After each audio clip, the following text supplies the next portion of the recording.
jangan pernah takut untuk melangkah.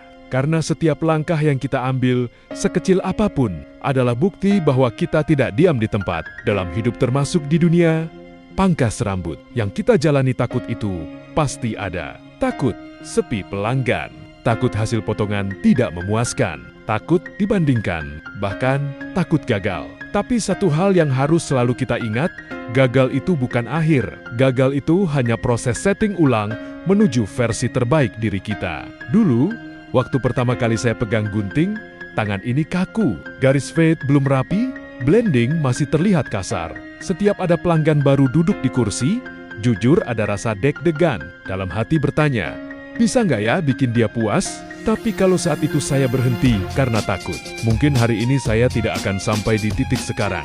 Karena kenyataannya, keahlian itu bukan bawaan lahir keahlian. Itu ditempa dari keberanian untuk mencoba, lalu memperbaiki. Gagal potong rambut? Pernah, bahkan berkali-kali. Ada garis yang terlalu tinggi, ada bagian yang kependekan, ada pelanggan yang minta revisi. Rasanya jelas nggak enak, tapi dari situ saya belajar satu hal penting. Setiap kesalahan adalah guru paling jujur. Dia tidak memuji, tapi dia menunjukkan di mana kita harus memperbaiki. Jadi setiap gagal, bukan menyesali, tapi kita setting ulang.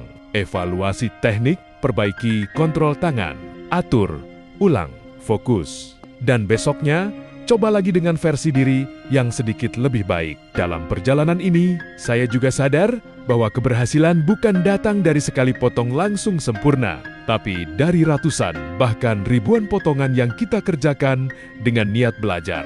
Pelanggan yang datang hari ini mungkin melihat hasil yang rapi, tapi mereka tidak melihat berapa banyak kegagalan yang sudah kita lewati sebelumnya. Mereka tidak tahu berapa malam kita mikir, besok harus lebih rapi, dan disitulah prosesnya diam. Tapi membentuk, jangan pernah takut melangkah hanya karena takut gagal.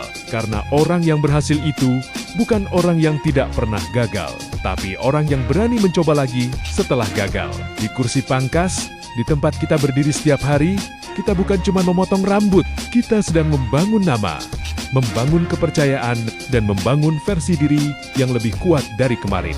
Dan saat keberhasilan itu datang, pelanggan tersenyum puas, pelanggan balik lagi.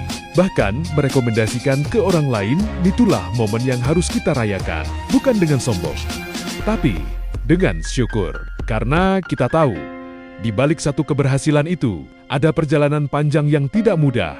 Ada jatuh bangun yang pernah kita lalui. Jadi, pantas untuk dirayakan. Teman-teman sesama tukang cukur, jangan pernah